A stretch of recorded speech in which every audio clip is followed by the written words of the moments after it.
Hey art nerds, Merry Christmas! So in an earlier tutorial I showed you guys how to draw a cute cartoony elf. Today I'm going to show you how to draw a more traditional elf, one of Santa's elves. In fact, I think you guys probably know what this is inspired by. This tutorial was created for a project I was doing with the St. Charles Parish Library's Art Squad.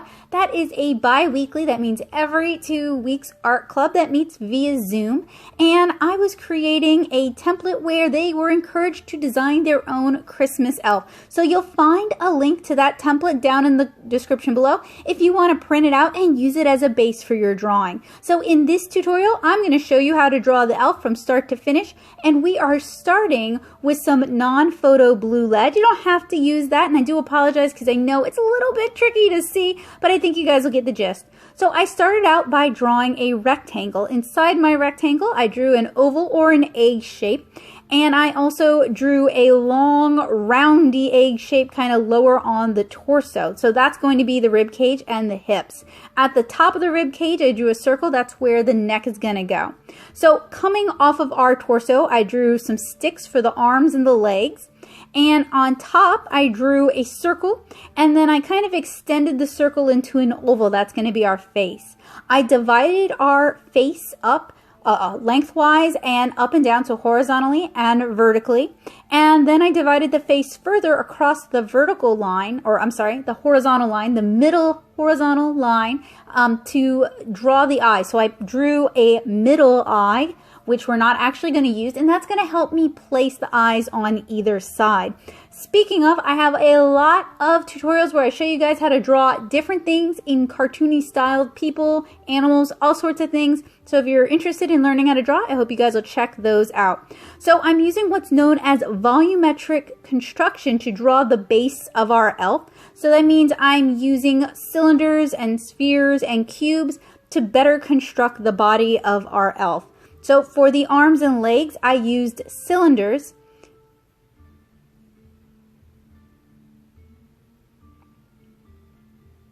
So here we have the basic stick figure construction. This kind of helps with posing and with placement. I do this for almost any figure that I draw. You guys can see it a little bit clearer here. We mostly just use sticks and circles and very basic shapes. That center line is more of a line of action, so that's kind of helped me center my pose. Then we have everything fleshed out a little bit more using volumetric construction. I have lots of tutorials on volumetric construction that explain it in more detail that I hope you guys will check out. I'll link some of those down in the description below. They are really great if you're interested in learning how to draw better.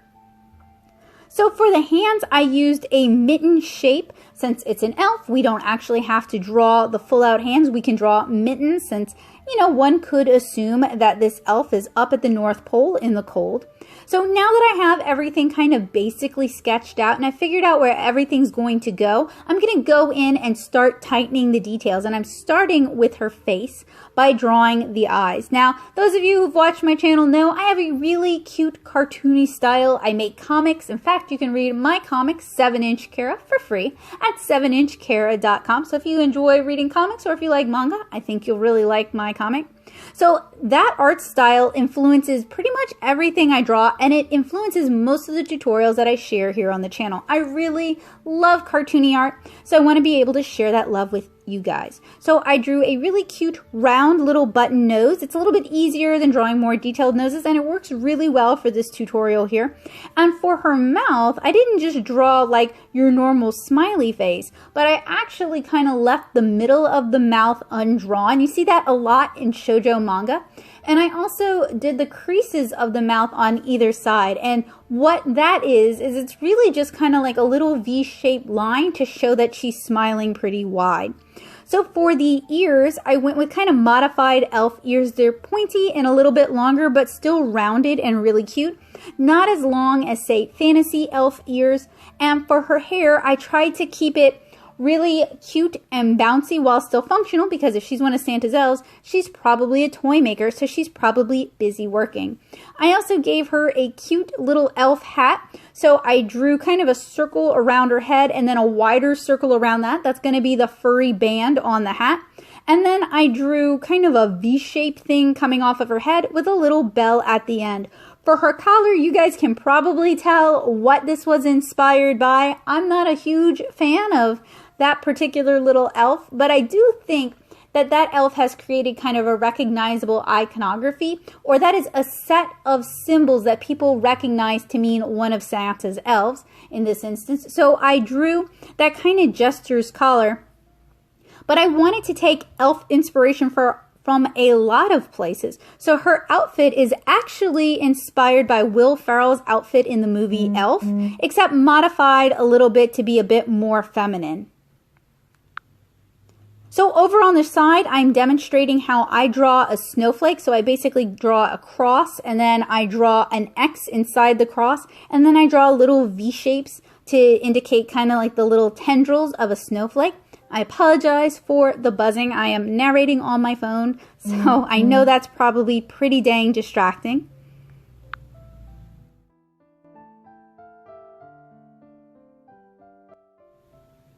So I drew a snowflake pattern on her, I don't know, tunic, dress, not really sure what to call it. And I also gave her stripy leggings. I thought those would be cute and kind of festive. And now I'm drawing the same sort of furry band on her mittens that I drew on her hat. I'm also adding circular bells along her collar. So I guess she'd make a lot of noise as she went about making toys. So here we have almost the finished basic underdrawing. I have all of my details sketched in before I'm going to start inking. So you guys can kind of see my drawing process. We work really, really general and really sketchy, and we progressively get tighter. I don't focus on any one area before I kind of focus on fleshing out the whole. And this saves me a lot of time, because if I end up with something I don't like, I don't feel bad basically erasing the whole thing and starting from scratch or reworking things just a little bit. So next, I'm going to ink my little Christmas elf, and I'm using one of my favorite brush pens to ink her. I'm using the Kuretake Furego Koche brush pen. So this is usually a pen used to sign your name in kanji, but it works really well for on-the-fly inking, and it's very low mess. I really like using brush pens over, say, technical pens, because I like the line variation that you can achieve with a brush pen. So I'm using really light, delicate lines to ink her hair, since hair is generally kind of light and fluffy. If you use lighter lines, it'll definitely read more like hair. And in this instance, I'm not blacking in or darkening her hair. I'm doing what I call like an open line art, and that works really well for, say, coloring pages, because you can color whatever you want, whatever color you want.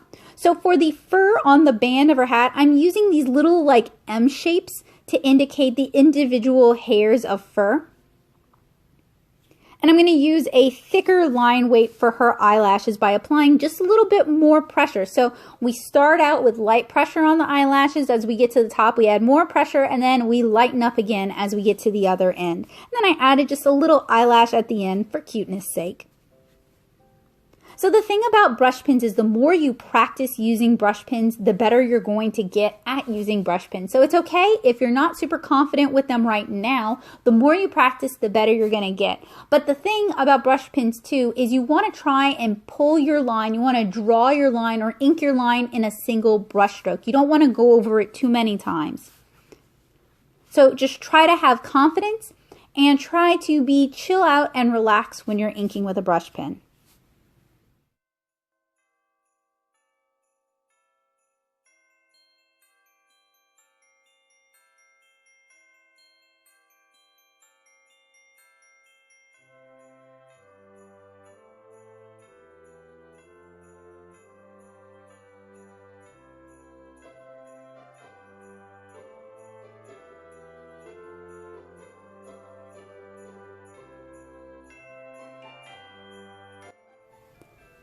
So for the curve of the hat, I'm basically just using one line for the top and one line for the bottom. And the line around the bell, you see at the top where I skipped a line and I just put a little dot, that's to indicate that the light is hitting the bell. Now, I have picked up all sorts of inking tips and tricks from other artists, particularly when I'm looking at art online or when I'm reading manga or comics. That's a pretty common thing to do. There's a saying, good artists borrow, great artists steal. And what they mean by that is if you see something, if you see a style, if you see a way of inking, if you see a way of drawing or coloring that you like that another artist does, it's really important to analyze what you like about their art, figure it out, isolate it, and then add that to your art style, because everyone's art style is just an amalgamation of all the things that they've enjoyed, all the things that have inspired them, as well as how their brain shorthands the world. So for the underside of this collar, I'm using a slightly heavier line weight to imply that it is indeed the underside and it's turning away from the light, so it's implying a bit of shadow. It's also going to give us a little bit of depth since her collar is sitting on top of her dress.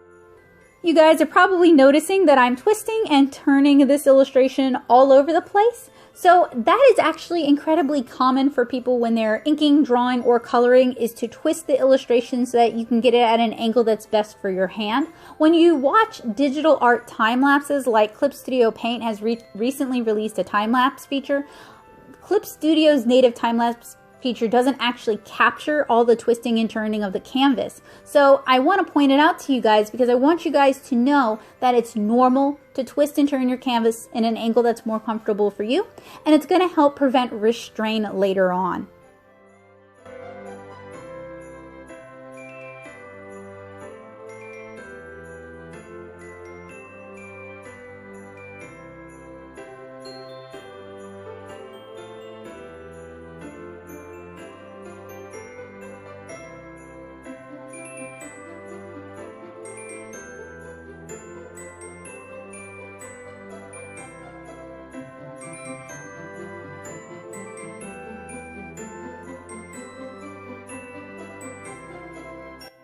So you can see I used the same little M technique to draw the fur on the cuffs on her mittens. And now I've moved down to the bells on her boots. So usually I work from top to bottom, and one of the reasons I do that is just to help prevent smearing. I also work from foreground, or the objects or people closest to the viewer, to the background, or the objects or people furthest away from the viewer. And one of the reasons I do that is it helps me establish importance by line weight. So the things that are the most important, the things that you want the viewer to pay the most attention to, you're usually going to give them the most detail, you're going to give them the most contrast. So that could be by using really thick and thin lines and alternating them. It could be by adding a lot of spot black or areas that have been entirely colored in with black plus a lot of white so that you get a lot of visual contrast. Or it could just be you use a heavier line weight on the objects in the foreground and a lighter line weight on the objects in the background, so they're kind of misty and they seem like they recede into the distance. The more comics you read, the more art you look at, and the more you practice drawing, the more you're going to find your own style for inking and handling art.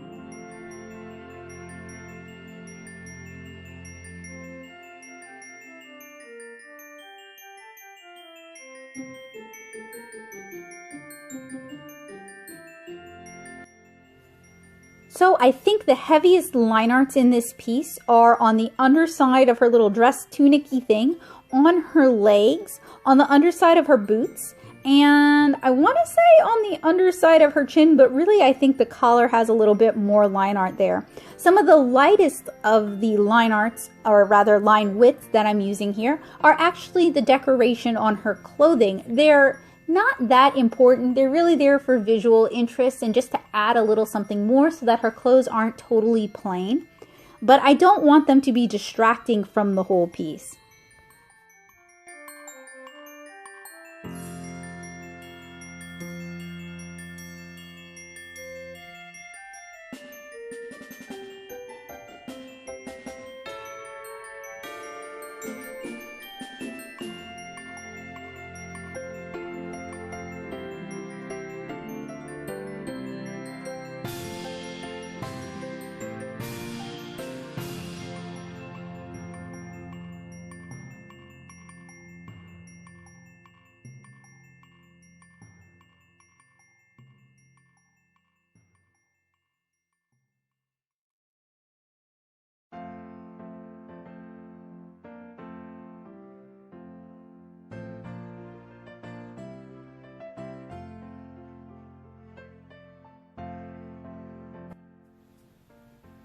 So there you have it, a tutorial on how I drew one of Santa's elves. Like I said, you'll find a template down in the description below if you'd like to try drawing your own. If you do, I would love to see what you draw. So when you post it, tag NattoSoup. That's me, NattoSoup, and I'd love to check it out.